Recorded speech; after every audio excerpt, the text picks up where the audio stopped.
us, please you can all write your questions in the chat box. We would be reading them out. No one is supposed to unmute themselves.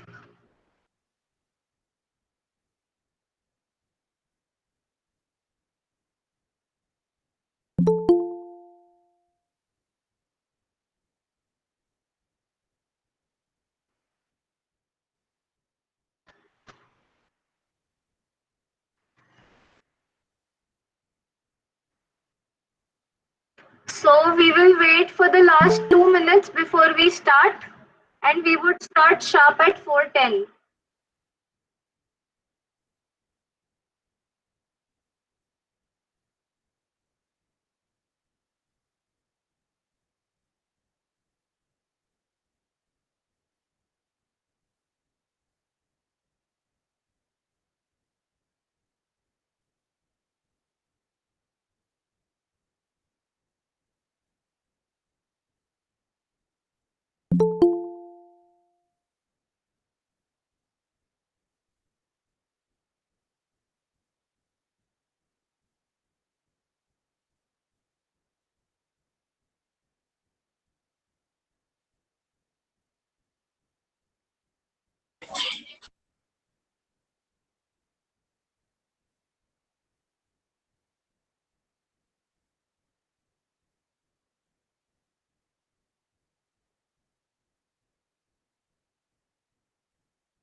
Okay. So good afternoon to all of you present here, and welcome Priyanka ma'am. I, Anchal Tulsiani, the Deputy CEO of ESEL Yukta, would like to welcome you all on behalf of our entire team. So, ESEL Yukta is a non-profit organization run by the students of Maharishi Karve's Tri Shikshan Sanstha's Cummins College of Engineering, Pune. Our organization is dedicated to build entrepreneurial vision in instinct in women engineers. We create awareness among the students about entrepreneurship through our various activities and programs like podcasts, e-summits, speaker sessions, workshops, competitions, and many such other events. ESEL Yukta began in August 2018 and has flourished since then in all its activities and various programs. Now, I would like to introduce our today's guest speaker, Mrs. Priyanka Kasture, ma'am. She is an entrepreneur, data driven social media marketing strategist with an excellent understanding of creation, management, and monetization of large online consumer communities. She is also the founder of Machine Learning India's leading social media driven community with over 3 million members. She is obsessed with quality and loves to apply consumer psychology methods and practices to marketing and branding. Her specializations are content marketing, social media analytics, online brand strategy, business storytelling, consumer psychology, online community management, influencer and affiliate marketing, etc. We are very glad to have you, ma'am. Thank you so much, Aanchal. That was a very flattering introduction, I would say. Thank you so much. Thank you so much. So over to you, ma'am. Awesome. So it's amazing that so many enthusiastic girls, ladies, women have joined us today. Um, Yes. So my name is Priyanka. I am the founder of Machine Learning India.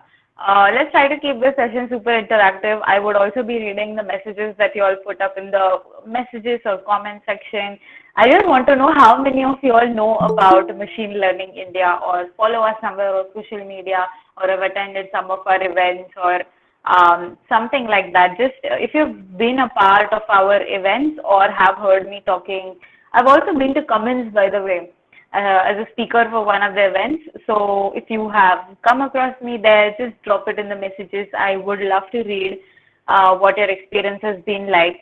And like I said, I founded this particular entity in April of 2018. And by that time, I think back then I was only in my third year of engineering, right? So because this is about engineers turned entrepreneurs, I would like to highlight that I was someone that was super interested in business. I always wanted to have something of my own. I was always very passionate about creating an impact in the society. And this plain 9 to 5 thing wasn't my job. I mean, wasn't really my thing, even though it's not like I disregard it anyhow. I mean, I respect people that like 9 to 5 and find content doing the same thing. But I personally think I wasn't really meant for something of that kind, and that is why I decided to go ahead with entrepreneurship. But here the problem was that I come from a family where everybody has been into jobs. We have doctors, we have lawyers, we have a few PhDs, we have engineers, we have some state level, sports players. But nobody really had, put their hands into business or experimented with any kind of entrepreneurship. So it was very difficult for me to convince my family in the first place. But thankfully, while I was studying, I, kept working on a few ventures, a few ideas, and by the time I graduated, a lot of things fell in place, and I was doing fairly well by the time I graduated, and I never had to apply for a job, and that is how my journey began. I dived right into entrepreneurship after I graduated, and started working on Machine Learning India. Today it's huge. We have around 3 to 4 lakh people looking up to our content every single day on social media platforms. Essentially, what we are trying to build is an ecosystem around machine learning, artificial intelligence, around all deep tech related technologies. And when you say an ecosystem, it's not just about catering to the educational needs of people that are interested in machine learning, but also, connecting them to proper opportunities, jobs, internships, so on and so forth. So we are in the process of, creating the pipeline and then, figuring how things would fall in place so that anybody, any enthusiastic individual of any age who's interested in machine learning, AI, or any deep tech related, technology could come up and could learn the technology, could apply the technology, could practice, could research, could also, apply for jobs in that particular domain. And this is the kind of pipeline we are trying to, or ecosystem we are trying to nurture, we're trying to foster, we're trying to bring awareness about these technologies by, through our amazing content. So if you're not following us anywhere, it's absolutely fine, but definitely do check Machine Learning India's social media handles up. I'm sure if you're interested in technology, you'll find something really valuable. And that is how my journey began. But obviously, I'll be sharing the details very soon. So when I was back in 2007 or 9, I guess, back in school. So that was the first encounter I had with something called business. So my mom had a friend who used to stay somewhere in the town areas of Maharashtra, and they used to create some really amazing handbags. Okay, and they were really beautiful. So she left quite a few of them here at my place and asked my mom that if we could sell it, it would be amazing. And my mom also loved those handbags a lot. She kept those, and after that, I think there were about 50 to 60 of them, and we had no clue what to do with those. So me and my sister decided what to do is to go door to door in my society and sell those particular handbags. So I was just back in my seventh or eighth grade, and my sister, she's just about 3 to 4 years younger to me, I guess. So that was the time we actually went door to door selling those handbags, and we never knew what this would look like, a few years down the line. And we just did it, and we sold all the bags. We made a lot of money as kids, but that was a very fun experience for us, and I think that gave us a lot of confidence that yes, we can just go out and sell stuff and do the side hustle sort of thing. So it was super amazing. We enjoyed the experience a lot. And after my 10th grade, like the whole ninth and 10th grade went into, scoring well for boards and tuitions and so on and so forth. After my 10th grade, what I did was I had to convince my family that I wanted to get into business. Okay, so I found out that I was really good at artwork. Okay, um, I am a professional artist now, but back then I could draw portraits. I could really draw them with a good amount of perfection. So what I decided was that I am going to try to sell my artwork. Okay, but back then I did not know a lot of stuff. I mean, I used to draw these random things and then try to sell them. But obviously, people would not really buy those. Okay, that was a realization that struck me a lot later. Um, so what I did was thought a little bit about it, and I really had to decide how I was going to sell those. So I did not want to have this offline sort of model. So what I did was I created a social media page. Okay, and the social media page has the title Art Nerd. So it stands for like art and nerd. So I'm an art nerd. So that's how it started. And back then it was just a page. Like there was no business. It wasn't registered. Nothing. I was just experimenting and trying to get this side hustle streamlined. Um, so what happened was I set this page up. I started consistently posting on it, and for the first 2 to 3 months, there was absolutely no response at all. Okay, I was just posting stuff, all that I was doing. Okay, all the art that I was creating.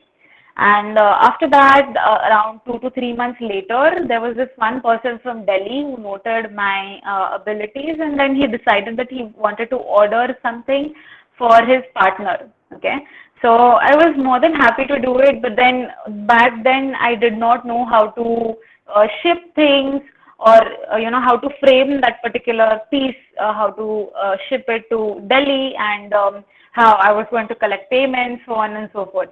So what I did was I just forwarded him the details of my parents' bank account back then, and that's how my journey started. Okay, now even after the first order got completed, I mean, in the process also I learned a lot of things like talking to people. Okay, like finding, researching about various places, because when you're trying to create a product and you're trying to ship it, you have to deal with a lot of agencies, a lot of vendors.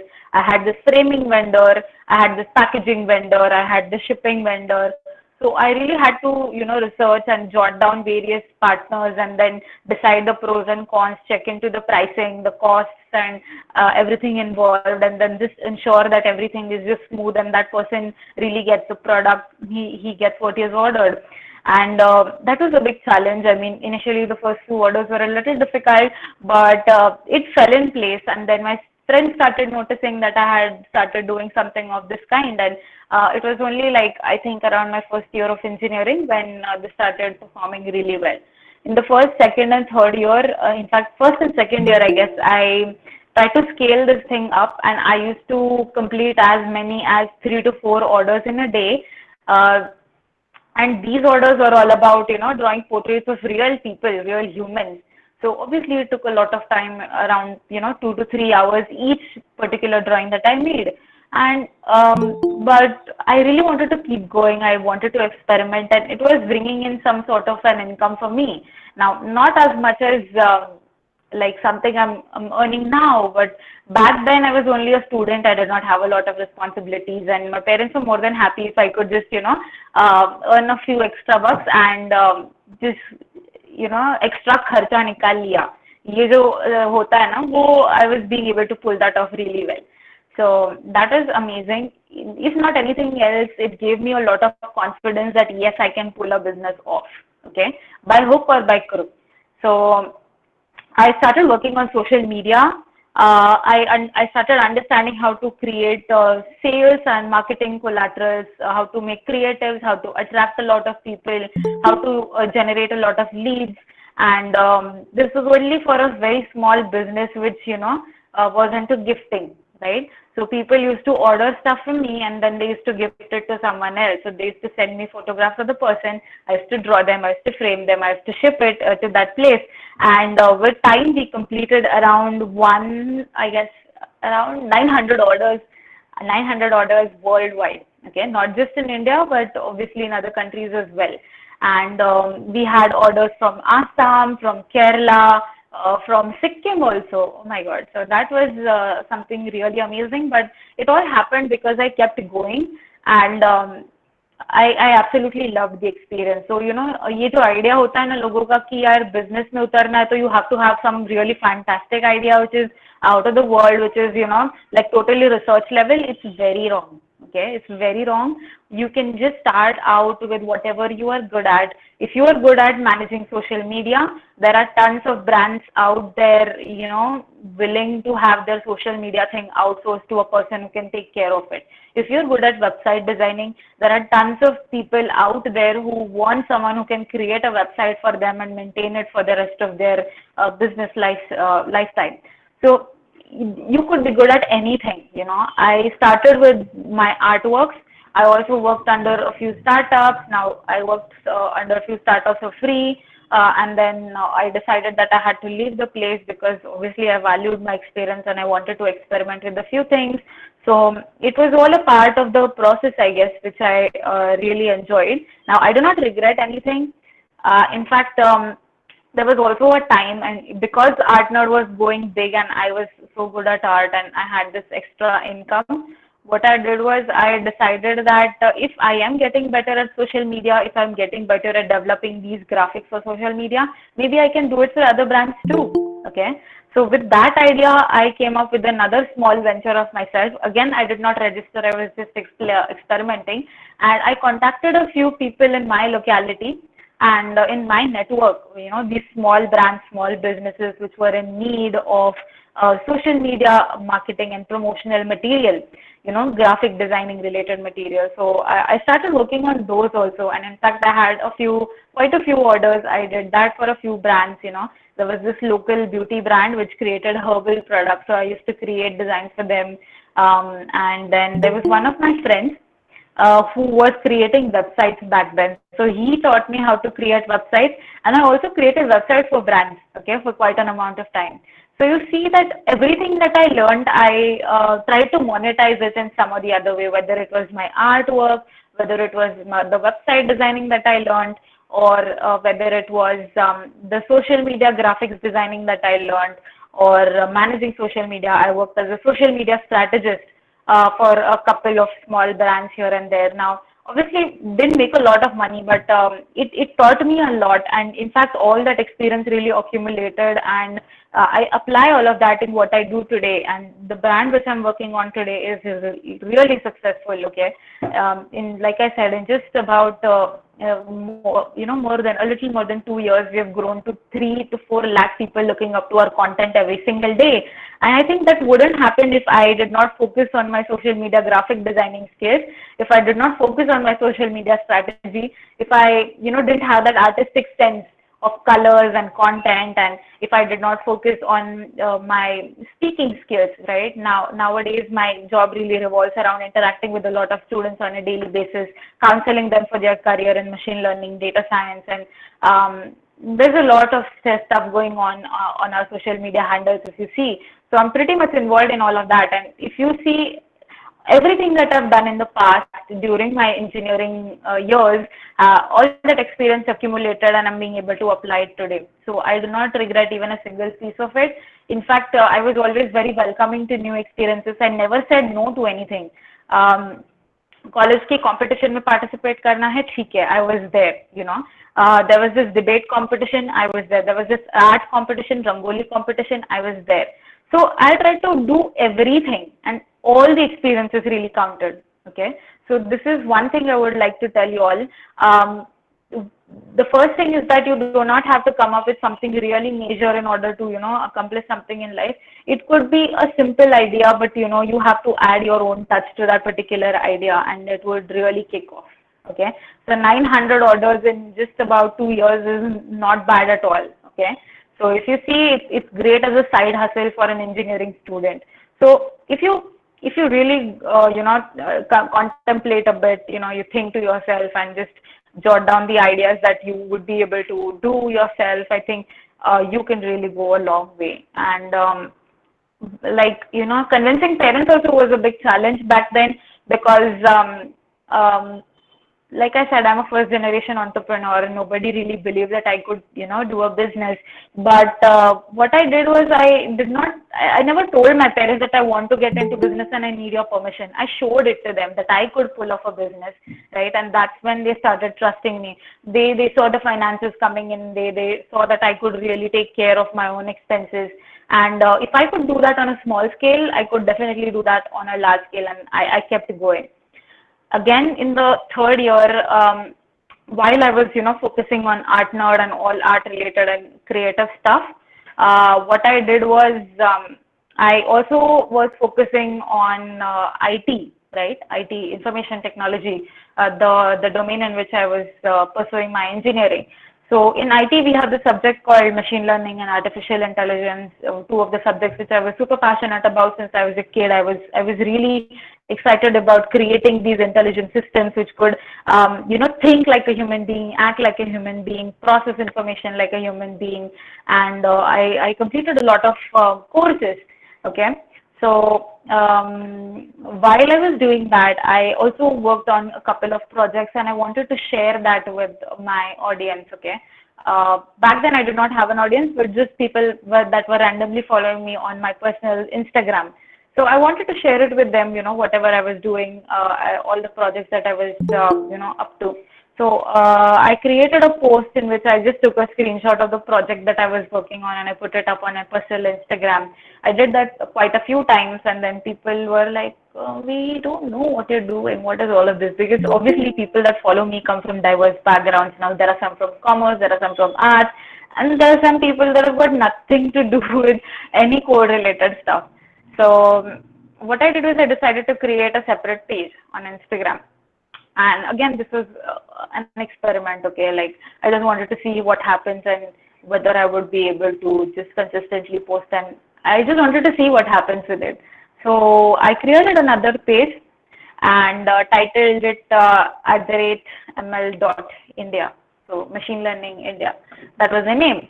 And I did not know what content creation was. I did not know what social media algorithm was, what social media strategy looked like, what digital strategy was, or even the ABCs of design. Just the little posters that I created for my art thing. That was a little experience I had, but apart from that, there was nothing concrete. So what I did was I just started curating good resources that I found online. Okay, so if there was an amazing blog I read online and it had some graphic in it, what I would do is just pick that graphic, post it on social media, give the credits, and just move on.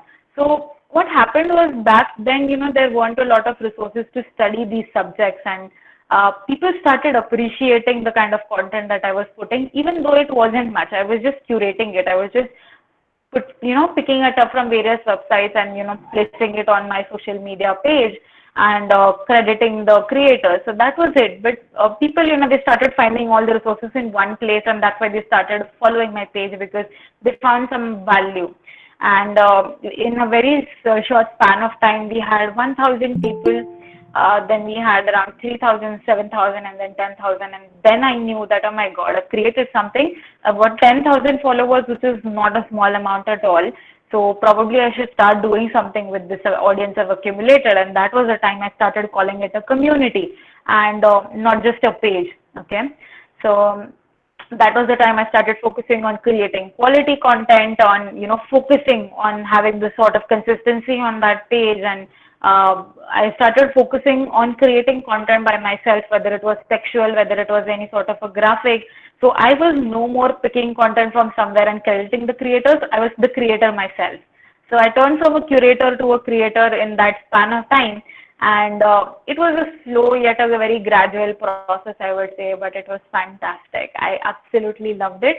And back then I was only a student, so it was never like I had a lot of responsibility. I had some little income coming in from the other ventures I was working on, and just here and there, creating websites for people.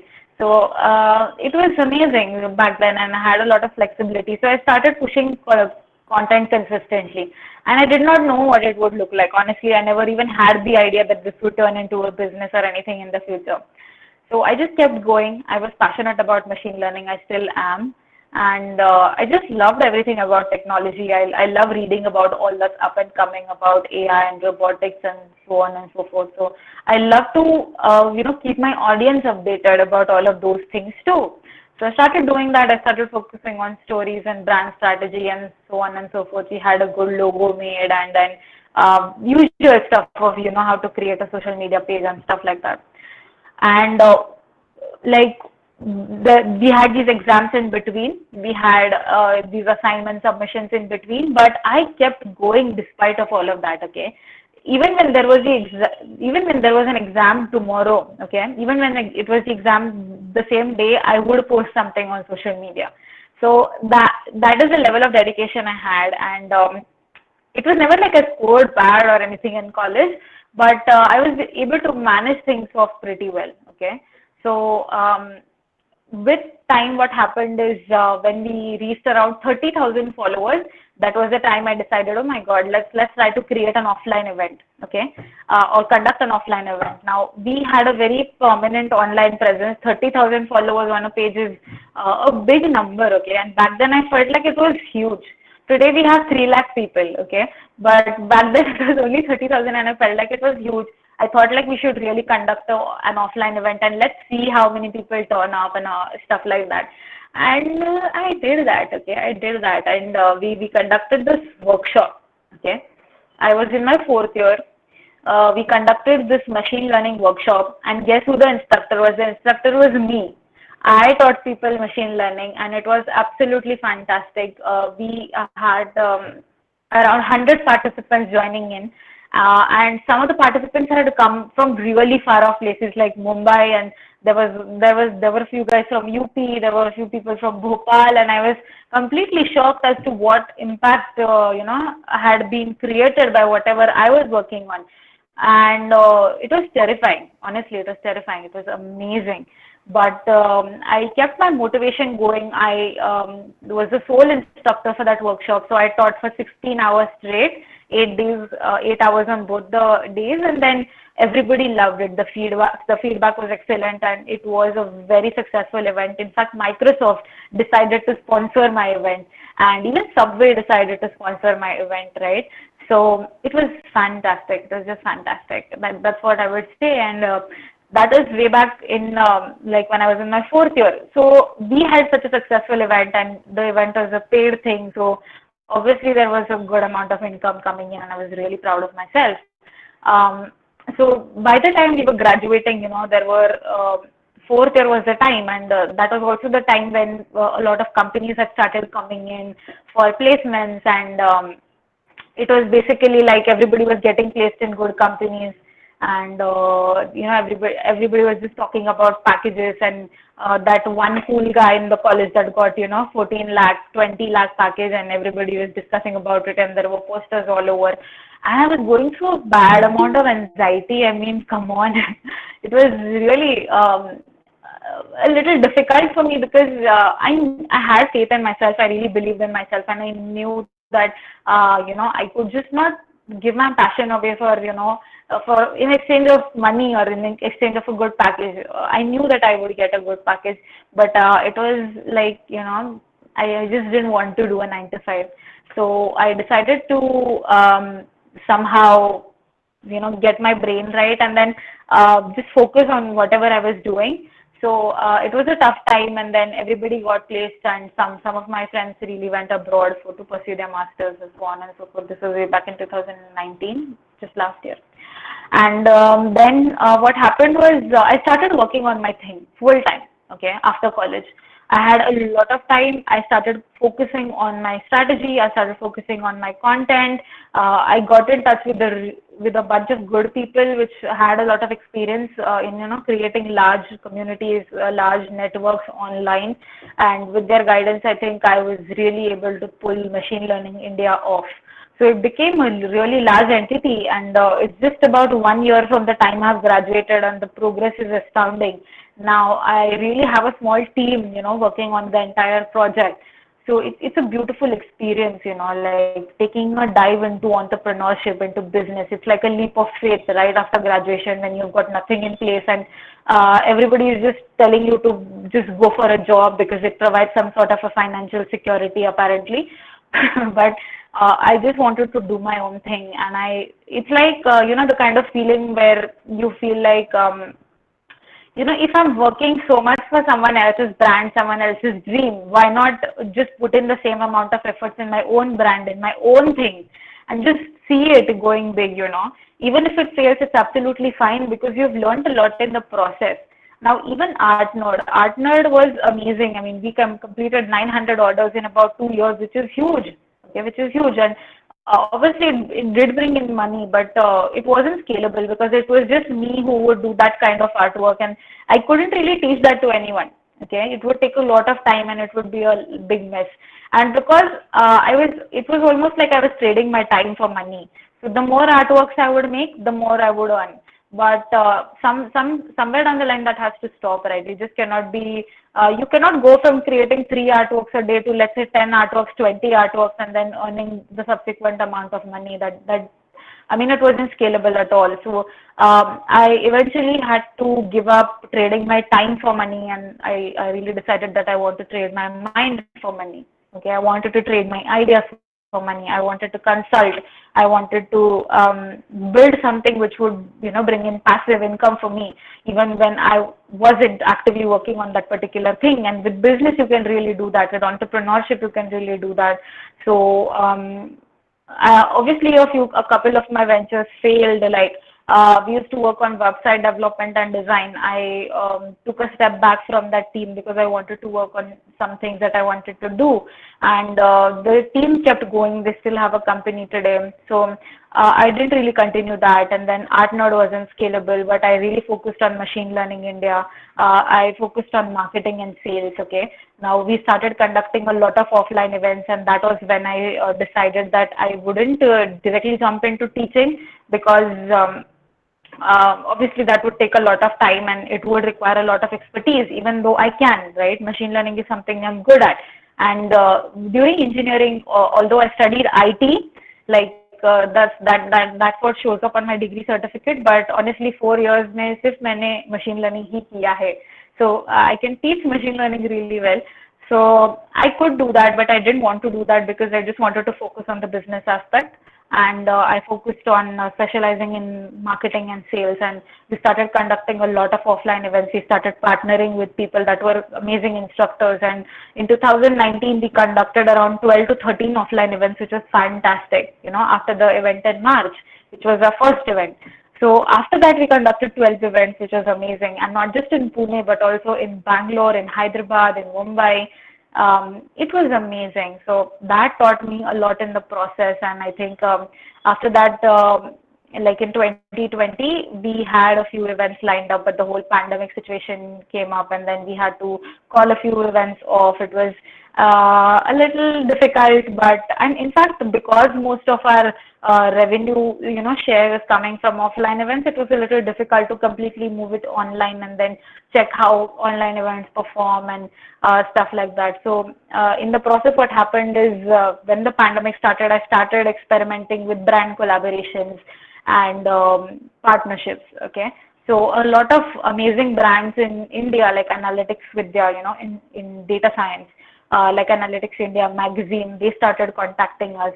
A few amazing companies, which are actually B2B, they also started contacting us. Okay, so a few good startups, even Byju's contacted us recently, for marketing and promotion related activities. So we started really working with these big clients, and we're still in the process of figuring things out. But I understood that whatever I had created had a lot of potential. If these companies could see the potential, obviously there was something in it. And I focused on building a good team. I very recently hired a few people, and these are like a combination of interns and full-time people on a payroll. So I'm very glad that all of this happened. And this was what my entrepreneurship experience looked like, okay, until now. Now, if you ask me, did I know how it was going to look like 2 years back? I would say no, okay. I really did not know how it would look like. I really did not know what I was going for. I just kept doing my thing consistently. I just kept being me. And I just had my focus on one thing, and that is building something of my own, of myself, which could create a societal impact and would also consequently bring in some income for me. And that resulted in something really fantastic. Okay, so I wouldn't say I am where I want to be, but I'm definitely in the process of getting things sorted. It's just been about 1 year since I've graduated, so I'm like literally the same age as most of you guys, more or less the same age, I would say. But here, what I would tell you is, do not tie your worth to academics. Okay, 4 marks कम भी आएंगे तो भी चलेगा. Okay, but try to focus on what you're good at. Try to focus on what things you're passionate about. Try to focus on skills that matter in real life. That is communication. That is networking. These skills are going to take you forward a lot faster. Right? These are going to accelerate your growth. Academics is fine. I mean, obviously you'll perform well. I mean, if there's someone with just real life skills and no academic skills, that person won't go a long way. But you really have to keep a balance, because our education system has hardwired us to value academics a lot. But that is something which does not really help in real life situations. So focus on that a lot. Focus on what things you like to do, and it's absolutely okay. It's never like you have to come up with some fantastic idea which would bring in crores of rupees of turnover. It's very rare that something like that happens. I mean, we see people, we see these startups like Oyo, and we see these startups like Byju's, but these are really very few ones that have come up, okay, from a big pool of startups, which a lot of them fail also. So you have to consider that too, and try to do some or the other kind of hustle. If you could, side hustle, I mean, if you just be able to pull that off, I think that will give you a lot of confidence. The money part does not matter, because anyway you're going to be making a lot in the future. Okay, if you have that faith, if you have that belief in yourself, but that confidence is important. Okay, the confidence to be able to take that leap of faith. Okay, that I want to jump into entrepreneurship. And being students, it's literally the perfect time. Imagine if I wouldn't have experimented, all this while I was in my engineering, would I be able to convince my parents after graduation that I wanted to get into business? They would obviously say no, because I hadn't shown them any proof that I could do something like that all by myself, right? So you all are students, use that time, experiment with all that you're passionate about. It's never like you've done IT or if you've done mechanical engineering, you are going to do that for the rest of your life. It's absolutely okay, man. We are all engineers. I mean, engineering is something like a backup. You have to, I mean, it's considered as a backup. So if engineering is a backup and it's actually plan B, then what is your plan A? That is what you need to think about. And it's absolutely okay to be passionate about sales, to be passionate about marketing, to be passionate about finance or anything about art, about dance, about singing, about cooking. It's absolutely okay. Keep doing your thing and like because you all are students, it's a good time. After a point of time wherein you have a lot of responsibilities, and after graduation, when your family starts expecting you to contribute to the a household, it becomes a little difficult. That's why I encourage a lot of students to experiment with side hustles while they are at college. So that is the culture we need to nurture in our students. We need to have these entrepreneurship cells made in the college which are super active and which really bring in the right people to give people the right guidance and just help students with the focusing on things they are passionate about. And in that respect, I think ECEL of Cummins College of Engineering has been doing a great job. I must really appreciate them. And in fact, even my college had an ECEL, but the thing was, um, it was very limited to getting these project competitions conducted, and nothing really happened after that. I mean, where did the winner go, and what did he do, and was the product really commercialized? So there's a huge question mark on that. So let's not try to restrict ourselves to that. Even like me, I mean, I did participate in a few competitions conducted by the ECEL of my college, and even so outside of my college, these entrepreneurship events and conventions that keep happening. And obviously, I did not win a lot of them. I performed well in some of them, but it was never like I relied on them completely. I was doing my own thing, even when nobody was looking at me, even when nobody believed in me. I just kept doing my thing, and you really see the results today. So if you are someone who is thinking of getting into entrepreneurship in the future, focus on your communication skills. Try to build a good network, try to find like-minded people, try to find people that you want to be like in the future, okay? Try to network with them, contact with them, just to try to follow them on LinkedIn, be updated about what the happenings in their life are going on, and then you eventually learn a lot in the process. And the biggest thing is do not wait for everything to fall in place. The traffic lights of your life are never going to turn green at the same time. Okay, it's never like the stars are going to align for you. It's like you have to hit the ground running and just get started. Okay, when I got started, I literally did not know anything. Okay, I didn't even know how to talk to people in the first place. But eventually, you figure things out. And today I'm working with brands like Byju's and White Hat Junior and so many amazing people out there. I mean, it's fantastic. So you see how many things have fallen in place, and there's yet so much to explore, right? It's never like it's like a destination or something. Life is like a process. Learning is like a process. Entrepreneurship is like an adventure. It's a process you have to enjoy. And there's a new risk coming up every day. There's a new problem coming up every day. But that's what keeps us going, right? The adrenaline rush, we need it. In a job, it's like fine. I mean, you're waking up every day, you're going to the job, you're getting things done, and you're getting your projects done, you're reporting to the manager, and then fine. At the end of the day, you're back. Sometimes you're frustrated, sometimes you're really happy with the work you did, but that thrill is missing, and entrepreneurship can really give you that. I mean, opinions could differ because people really have these different conceptions about ideas and business and jobs in mind, but try to really, in fact, if I could just encourage one of you guys that are listening to me today out of few hundred people to pursue entrepreneurship and to really go ahead and do what they are passionate about, I think it would be amazing. From a very young age, I wanted to be out there talking to people, influencing people, just creating a societal impact and interacting with people, interacting with students, guiding them towards their careers, counseling them. And today you see I'm doing that, but on a really large scale, okay, through this online community that I have built. And there's just so much that we are looking up to. We're looking up to our own merchandise. We're looking up to our own community platform.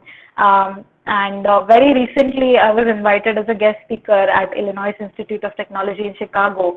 And I mean, just getting the invitation from there is a big thing, I think. I had these collaborations with IITs and NITs, and you see how much this process has,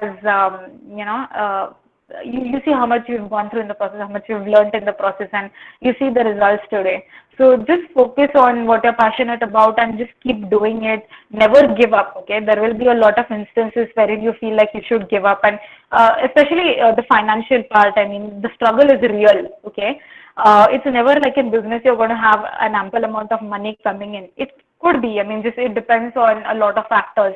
But for me, it was a little different. I mean, there were some months in which I was earning fantastically, and then there were a few months in which weren't so good for me. But I really had to keep going and just trust the process. Steve Jobs says that you cannot connect the dots looking forward. You have to look backward. I mean, see, you never know what's going to happen in your life.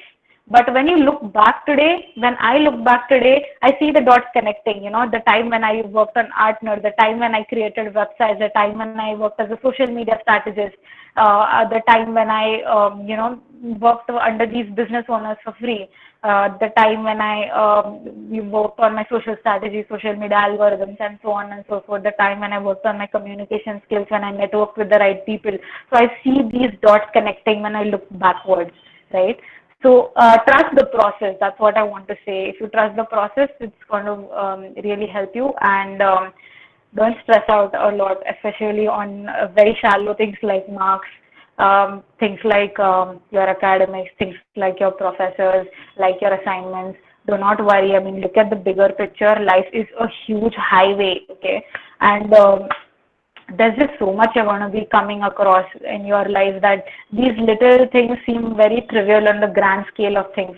So, all the people that have been successful in their life have done something that they were really into, they were really passionate about, they really like doing it, and that's the only way, right? Imagine doing something for the rest of your life and you really don't even like your job, or you really don't even like whatever you're doing. Imagine how much toll that would take on your mental health, right?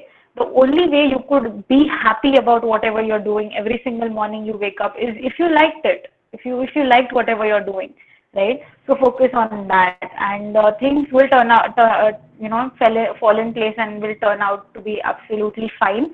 Go ahead with that YouTube channel you always wanted to start. Go ahead with that page you always wanted to start. Go ahead with that recipe you always wanted to do. Go ahead with those dance classes.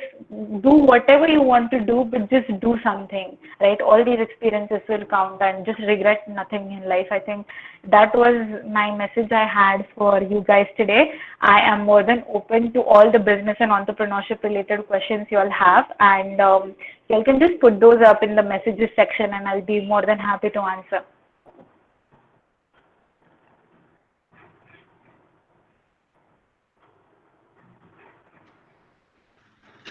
Great. It was such an inspiring session, ma'am.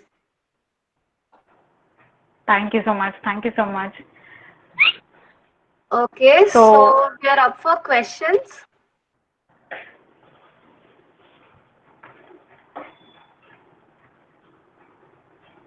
Do we have any questions for ma'am?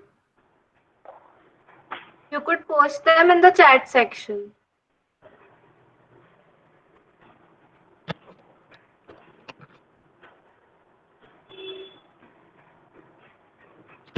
Okay, so I have one question from our teammate.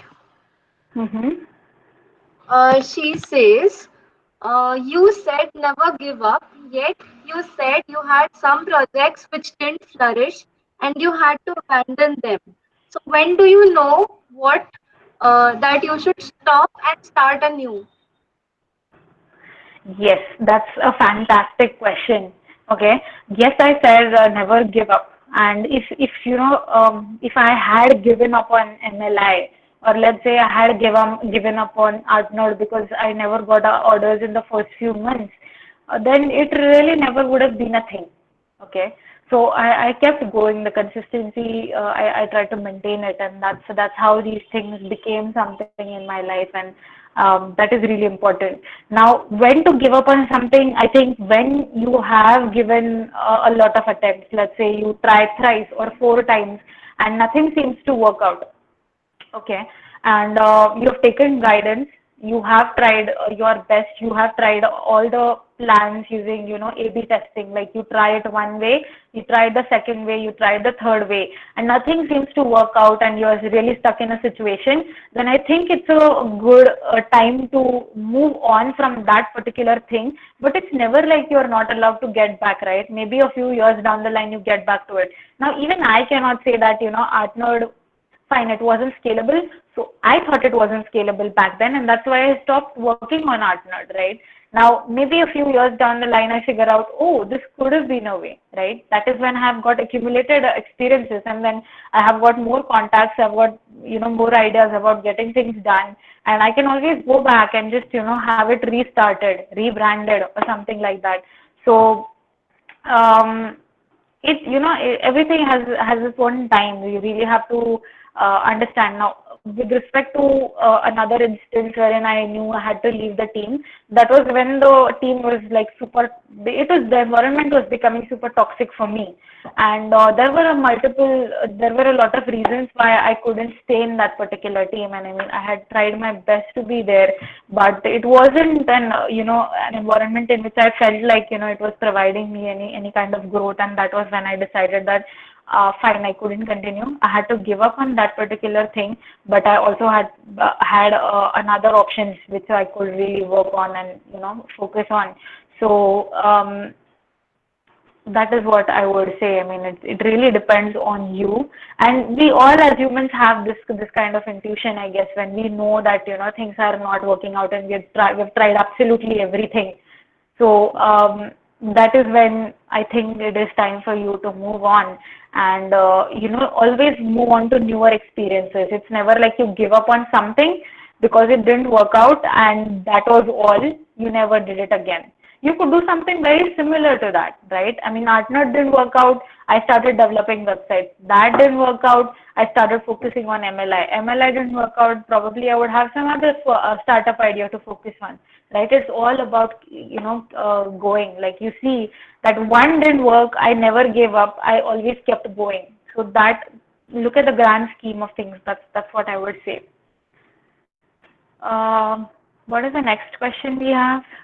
Okay, so before we go on to the next question, I would like to mention that we have this feedback form for everybody. So please fill in your name and your details correctly because the certificate generation would be according to that feedback form. Okay, so the next question is by Vedant Arsule. Excellent session. Can I know how and where to network with the right people? That's an amazing question, Vedant. Thank you so much, first of all, for your kind words. Now, networking with the right people. Now, that's a challenge. Okay. Now, see, given the kind of circumstances we're going through right now, the pandemic and everything, the best way for you to do it would be to go up online and to find communities. Okay. Now, there's a community for everything, for robotics, for machine learning, for AI, for cooking, singing, dancing, art, visual art, anything you want. There's a community for that. There's a bunch of people discussing. There are even communities for gaming and so on and so forth. So anything you want, you'll find a bunch of people interested about it and interacting about it. So the best way for you to go ahead is just find these communities and become a part of those. Okay, so that is where you'll find a lot of like-minded people. You'll find people that have already gone through a very similar situation, and you all will have a lot to talk about in common. I mean, that's why communities are like exist in the first place. So try to find those and also focus on, well, if you're looking forward to an internship job or any other opportunity like that, focus on LinkedIn, right? Try to build your online presence. So building a network is like a two-way street. You also have to build your own presence online, like, by consistently developing content or by consistently sharing whatever achievements you are, like whatever achievements you keep bagging, like probably you do a course, you participate in an amazing hackathon, the experience is amazing, you try to share it with your audience on LinkedIn, or let's say you had this amazing experience in your life wherein you really got to learn a lesson, or probably a mistake you did and then you got to learn something out of it, and how you turned your adversity into an opportunity, and so on and so forth. You could try to generate amazing content on those lines and try to build an online presence so more people look up to your content. And at the same time, what you could do is just try to find people that work in the same companies that you want to be a part of in the future, or let's say the people that inspire you, right? Entrepreneurs or business people, or people that have done something very similar to what you want to do in the future. Try to follow them, try to interact with their content, and it's like a process. It's never like, this person accepts your connection request and that's fine. I mean, we both are in a network now, we know each other, and that's all. It's never like that. Networking is, it's like a tree. You can consider it like a tree or a plant. You have to keep watering every day till the time it starts bearing fruit, and then so you understand the whole gist, right? So either go online and find communities which in the domains of your interest. Try to find them on Discord, on Slack, on Instagram, or on LinkedIn, or there are some websites and forums, the Reddit. You'll always find a bunch of people there. And secondly, focus on LinkedIn, focus on building an online presence. LinkedIn is just one platform. Now, I built my online presence on Instagram first. Okay, that's exactly why Machine Learning India has a lot of followers on Instagram. Even on my personal Instagram also, I've got some 5,000, 6,000 followers, I guess. So Instagram was the platform I was really into, and I was focusing on building an online presence there. Now, if you see in terms of bagging a job, it's not the right platform. In that case, it would be LinkedIn. But like I said, I was never into jobs. I was always about doing something of my own, and that's why Instagram was my choice. So just try to find out the right platform for yourself, and try to connect with people. After this whole pandemic situation ends, what you can do is try to attend offline events. There's an amazing app called Meetup. Okay, Meetup is fantastic. You can download it from Play Store, App Store, whatever store, and there you will get updates about various communities in your particular city, your location, and where events are being conducted. And most of these events are absolutely free to attend.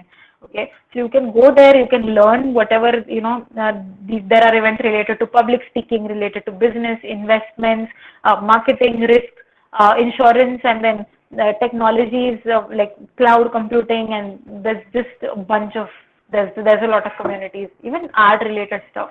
So you can go there, you can attend these sessions and just spend your time. And most of these events are, on weekends, because a lot of people get to attend on weekends.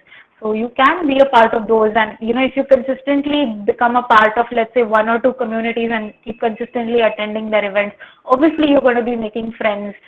You are going to be making connections. And I personally came across such amazing people through the Meetup app, through attending meetups like Google Developers Group, the Pune Developers Community. In fact, Machine Learning India also had some events offline. And I made some really amazing connections, people I'm still in contact with today. And it's all about maintaining those relations, right? I mean, one way you could do that is just keep looking up to whatever content they're posting, keep interacting with them. And all of this will really show the results a few years down the line, a few months down the line. Let's say you made a connection in one of these meetups, and this guy is working in some good company, and then they have a vacancy, right? And then this guy informs you because you are a part of his network, and you easily get placed there, right?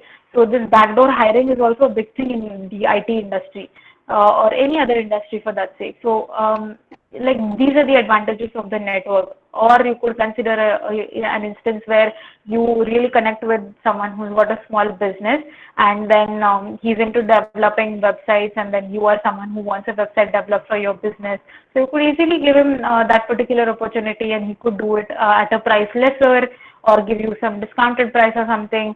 So all of this really helps. You should have people across various domains in your network, be it related to graphic designing, social media, or website designing, or mobile application development, or anything related to electronics, robotics, anything.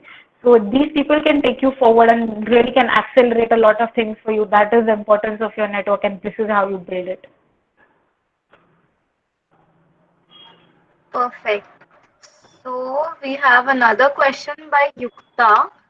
Where did you learn machine learning? I also want to start learning ML, but I don't know where to start from. Okay, so that's an amusing question. Now, I started learning, I actually came across neural networks first. I completed the course, and that was an NPTEL course actually by Professor S. Sen Gupta, IIT Kharagpur, Department of Electrical Engineering. Okay, you'll find that course on NPTEL's website, or you'll find it on YouTube. It's a little boring and a little, theoretical, but I personally was like so much into it that I did not care. I just wanted to get it done, and back then I was only in my second year, I think first year only. So it was never like I had a lot of knowledge of calculus or anything. जितना college में किया था सिर्फ उतना ही I knew, and then it was difficult for me to go ahead with it in the first place. That a lot of times I had experience that I had to go up on Google, search a particular thing up, learn that thing up, then come back to the course, then get confused about something, then go up on Google again, search that thing up, come back, and it was like a very perpetual loop. So because there was nobody to guide me in the first place. So this is why I came up with Machine Learning India, because I did not want anybody else to go through the same pain again. So in terms of courses, I think Andrew Ng's course on Coursera by Stanford is fantastic. But the only problem here is that it's super old, and the course expects you to submit your assignments in Octave or something, which is Octave is a language nobody uses today. So what you could do is you could still take the course up, okay, for the mathematical underpinnings. You could still take the course up, but what you have to do is you have to try to complete those assignments in Python, or try to execute those assignments in Python. You'll find a ton of GitHub repositories where there are a bunch of people who have done the same assignments in Python. You can take that as your reference and try to complete the course. Although you'll have to submit the assignments in Octave there. So it's like you're using those Python assignments just for reference and just for a better understanding. Try to complete that course for your theory. Also on MLI's profile, if you see on Instagram, on the link in the bio, we have enlisted a few free courses which also provide a certificate. And these are all related to machine learning, right? There's one on data analytics, there's one on data pre-processing, the third one is on linear regression, I guess. So we continuously try to enlist these free resources on the link in our bio, and that's where you can access a lot of other content. In terms of practical stuff, I think you could go ahead with Udemy's course on machine learning. I think the title is Machine Learning A to Z by Super Data Science Team on Udemy. It's a great course, but it will only provide you an introduction using scikit-learn. It's a library in machine learning, right? So that's a good course for you to at least get started. And then just about yesterday, we did a post wherein we enlisted free machine learning courses on Machine Learning India. So it comprises of courses from Udacity, Introduction to Machine Learning. Then there's Machine Learning from Georgia Tech University on Coursera. Then there is another course like Andrew Ng's course, which is freely available for audit. And there's one from MIT, OpenCourseWare. So that is also a very good course on artificial intelligence. I think it's available on YouTube. And then there are a couple of YouTube videos also from SecDex and stuff like that. You could always find them. So try to follow MLI. You'll get all the resources there. Or what you could do is just go up on Google, type in free machine learning course, you'll get the list, and then you can just get started. Never wait for the perfect course, the perfect book, or anything like, there's no perfect path here. You just have to experiment, you have to eliminate, and you have to evolve. That is the mantra.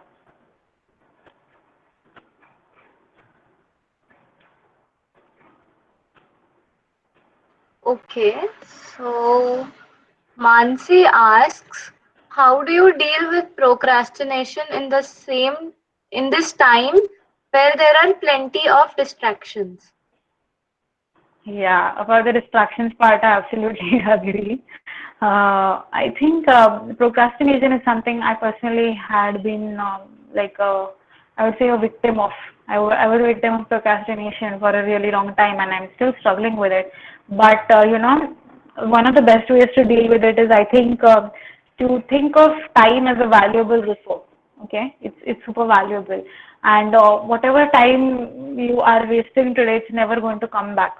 Okay, and the thing is, this is the age for you to really shine and to do something. Because like I said, after a few years, when like you start getting into the pressure, societal pressure of getting married, having a family and so on and so forth, it becomes really difficult, and the flexibility, the kind of I mean, just the ease of doing anything, that is going to get restricted. So this is the time. Try to use it very resourcefully. This time is never coming back. That is one way. That is something I try to hammer on my brain every time. And secondly, what I do is I try to come up with a list of top three things I have to do in a day. And this is super effective. Okay, it has worked wonders for me. I have a list of the top three things I have to do in a day, and I ensure that only those three things are done. If there are any additional tasks and I get them executed, I get them done, it's more than fantastic. But try to do those three things. Do not create a very fancy to-do list with 10 and 20 things. There's like you won't be able to do anything, and in fact you'll feel bad at the end of the day that you did nothing of it. So try to just do three things, three good things a day, something that is going to lead you a little bit closer to your long-term goal, and that's enough. Also, do not try to, let's say you're trying to study or you're trying to work on something, do not really go in for like 2 hours, 3 hours straight. Try to take in breaks, right?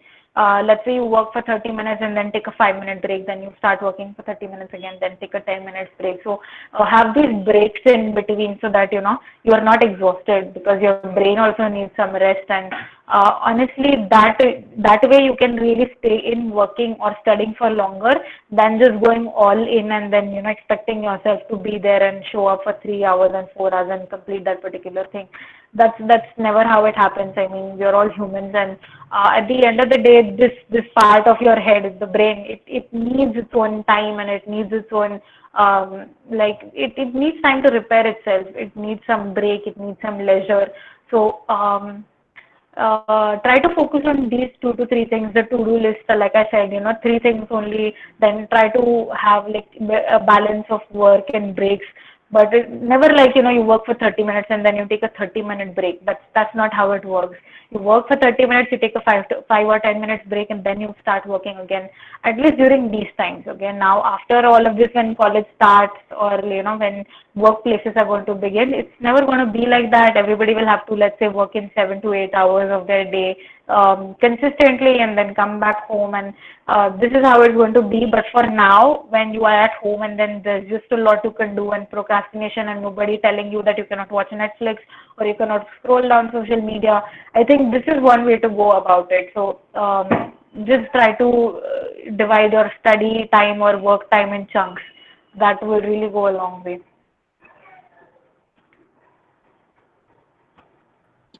Okay.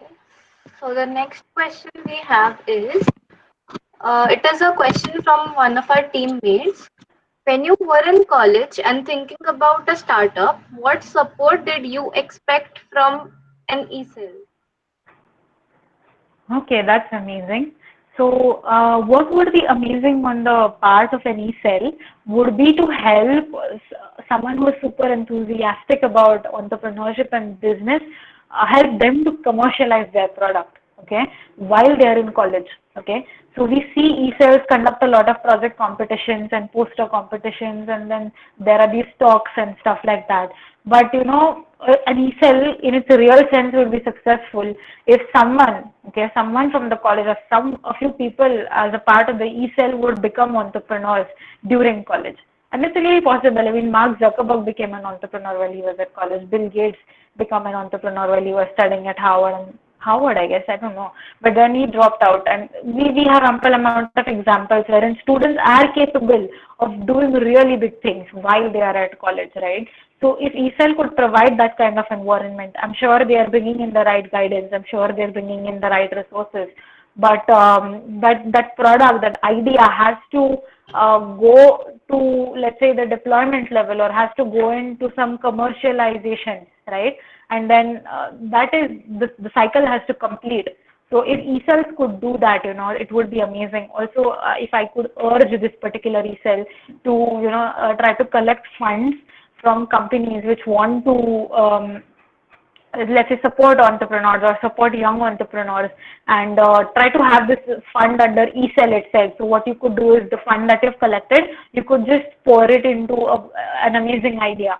Okay, let's say there's a project competition, there's a business model competition that you'll conduct, and one or two people win, and then what you do is you use that fund and you put it into that idea, and then everybody as a part of the eCell participates into making the startup something like seeing it become a big thing or working on it, and just adding all the elements necessary. It could fail. Obviously, a lot of startups fail. It's absolutely fine. You all are only students, so it's never like you'll have a big responsibility on yourself. But that way, it will be like a first-hand experience for everybody involved in the eCell, as well as the person who has won the competition. It will be like a first-hand experience in entrepreneurship, and I think that is very valuable, right? So we have to stop conducting more project competitions and just announcing more winners, and we really have to start commercializing ideas. You have to start pushing these people to get out of that nutshell and to really do something about it in the real world. Talk to potential clients, talk to potential customers, try to sell that product, try to sell that idea. And in fact, if it really works well, it would be amazing, right? I mean, the funds could come in for that person, for the eCell as well as for the college, right? So what could be something more amazing than that? I mean, to for an eCell to say that our person, like our people who participated in this competition, or let's say had an idea today, are having a very successful startup. So this is what the importance of an eCell should be. That is what I feel. Thank you so much, ma'am. This is very insightful. The next question is, you said you did not know anything at all, so things must have been very hard for you. What life skills would you have wished for someone who dives head first into business? Okay. So communication skills, okay, that is super important. Just talking to people in a way that really gets them to do business with you. That is a skill. Okay. So that is important. Communication skills are important. Try to focus on those. If you're lacking a bit in English, if you're lacking a bit in grammar, if you're lacking a bit in any other language, I'm not saying business should only be done in English.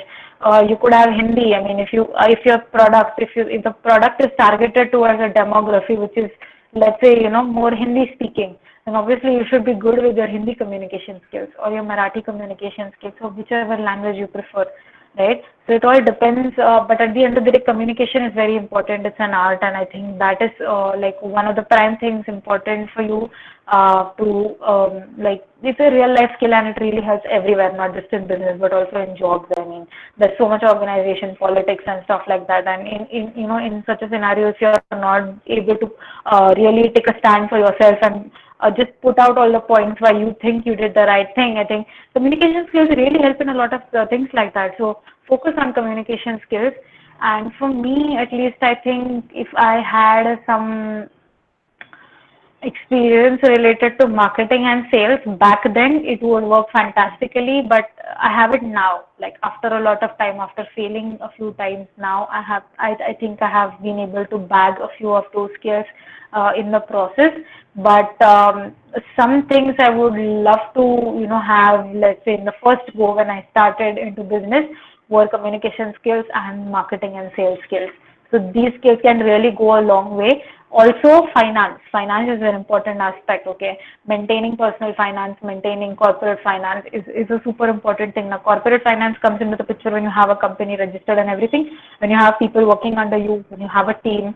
But maintaining personal finance is also an art, okay? You should really know how to save, how to invest, how to, let's say, where to invest. That is also very important. And even as a student, if your side hustle really kicks off, how are you going to maintain all that money? Where are you going to invest it? And whether you're going to be investing in assets, or whether all that you're doing is just increasing the liabilities.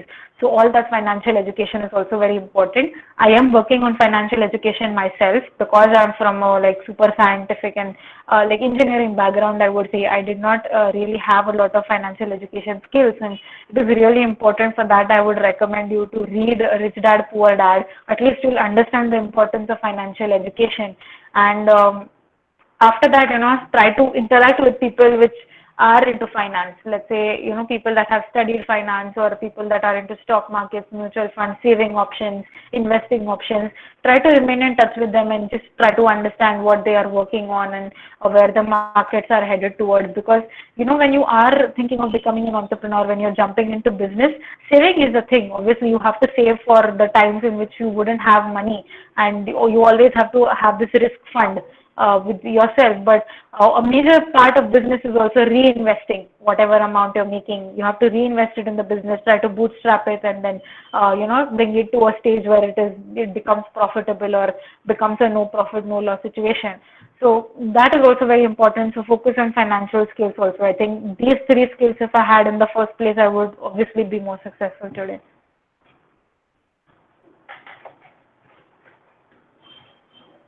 Great. There is an interesting question asked by Siddharth. What challenges did you face while building a community? And would you like to give any advice to your younger self? Yeah, while building a community, I guess one of the things which I had to really learn was keeping them in place, in fact. Because see, we really set a standard with the kind of content that we were pushing out. Okay, now pushing out great content for a few days is fine, but maintaining it is a big deal. It's the same, like, you become like the world champion in something, but maintaining it becomes increasingly difficult, because there are more people looking up to you, and there are more people trying to imitate whatever you're doing, trying to copy stuff, which is stuff. And then it becomes really difficult to sustain in a situation like that, because people know that you're successful and they want to have a piece of the cake. But in such a time, it becomes increasingly difficult to maintain that position. That was a challenge for me, and it's still a challenge. I mean, see, Machine Learning India is literally India's largest social media driven machine learning community. So whatever I'm doing, it's like literally one of its kind in India. So we are at that place, and maintaining that is becoming increasingly tough, but I'm always up for challenges, and that's how I am. So I'm really glad, because see, if there wasn't any competition, then obviously I would also not take it very seriously. I would take it lightly, and just be seated back and held back. That's fine. Whatever I'm doing is amazing. Fine. There's nothing else to do. And whatever I'm doing, I mean, it's receiving a good response. It's never like I have to always just get better at it. It would just be like a, flat line situation. I mean, just that much. But when you have competition, you always have to be better than someone else.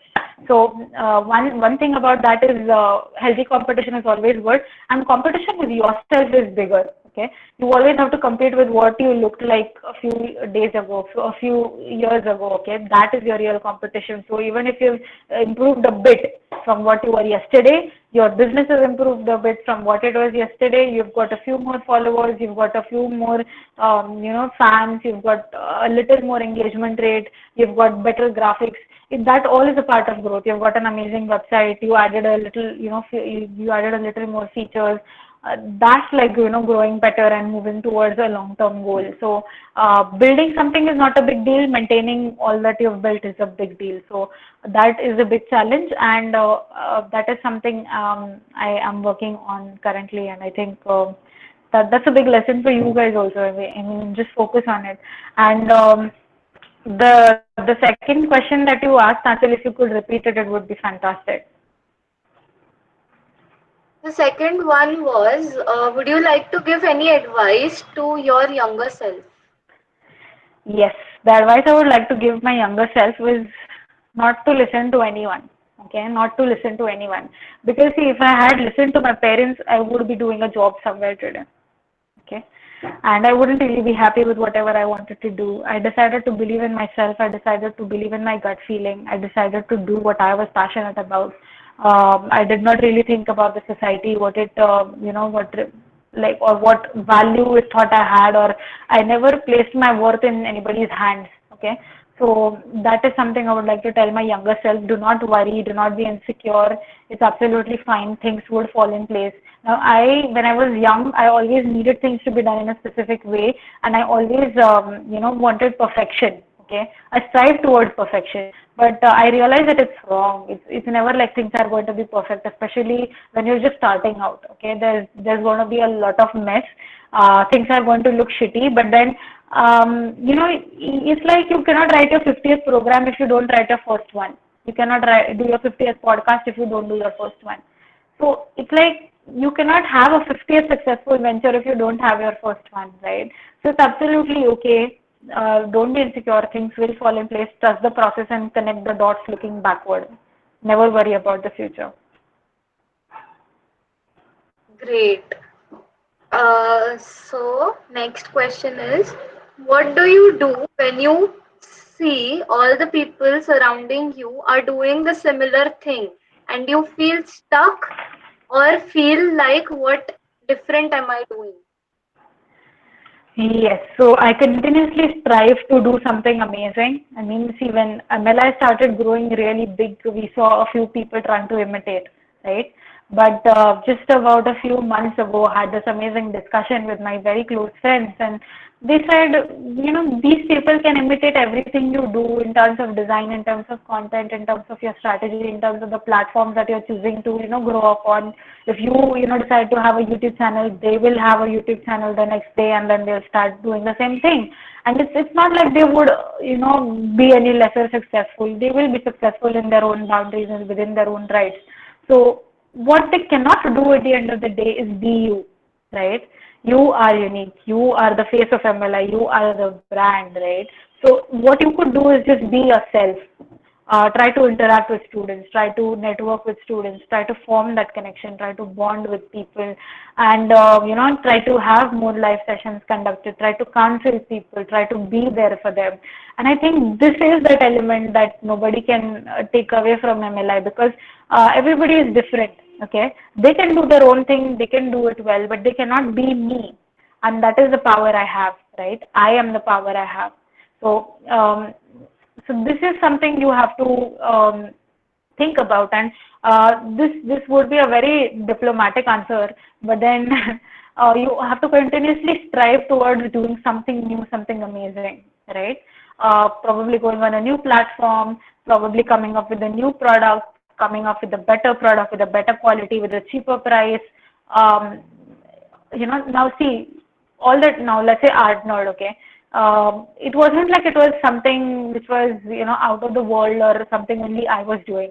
There were a lot of artists doing this sort of thing, but I decided to give it my own touch. The kind of pop art that I used to do, not a lot of people did, and people really liked it. People liked it because I had this element of myself in that particular artwork, and it was my style.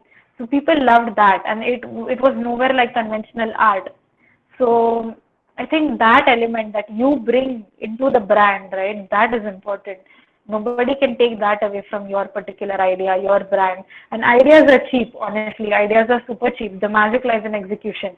So it's never like, you tell someone your idea and then you're super anxious whether this person will do it or not. It's in fact fine. I mean, see, you could have ideas and a lot of other people could have ideas, but it really depends on who does it well. Okay, who does it well? Now, even let's say Uber was doing something, but Ola did it too, right? Flipkart was doing something, Amazon did it too. Now the order could change, and it's really a debate as to who did it first and who did it second, and so on and so forth. But just because these two did it, let's say Amazon and Flipkart did it, doesn't mean Myntra cannot do it. Myntra did it too. So it's like, you really have to bring your own touch to the brand. So everybody has their own touch, and that is exactly why they're sustaining for for so long.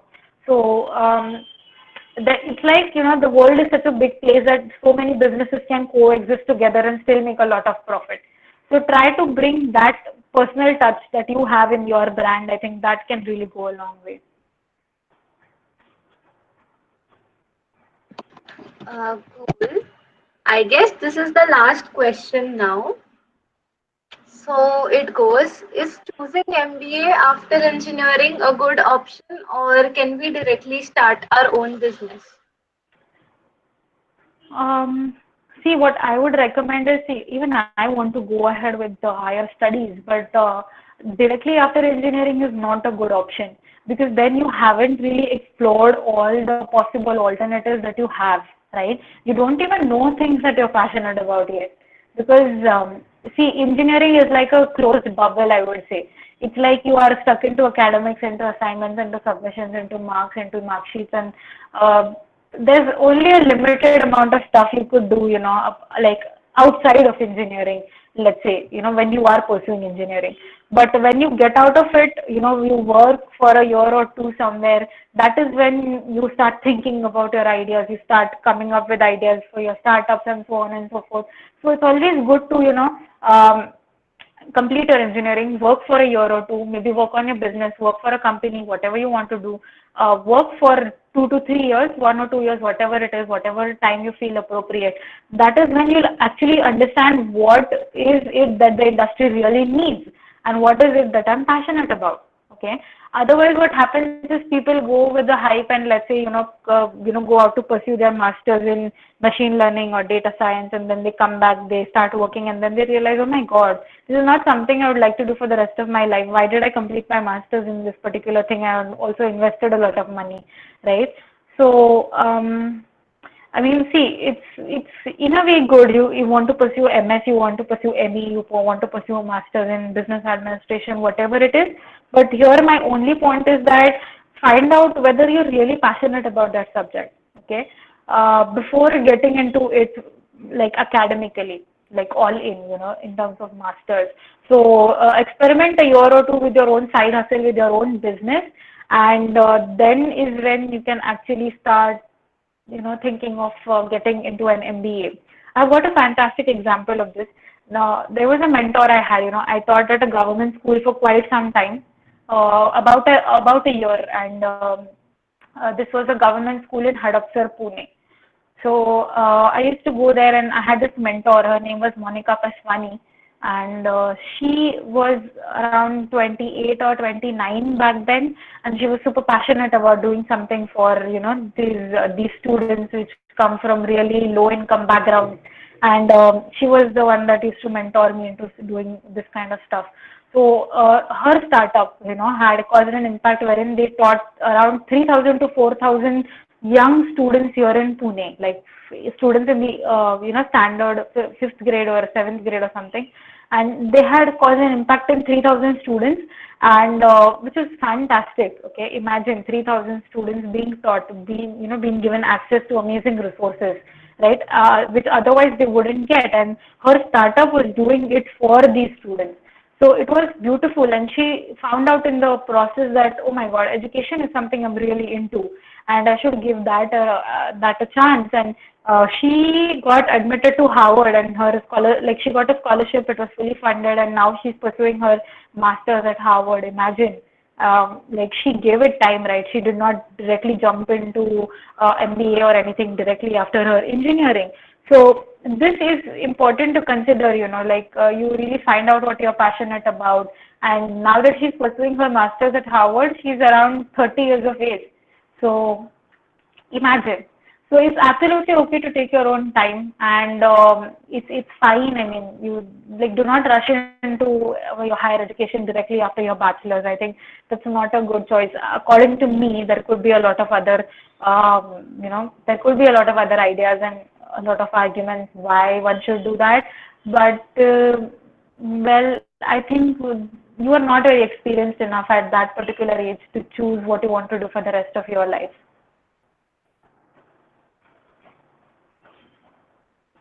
Thank you so much, ma'am. This was so insightful.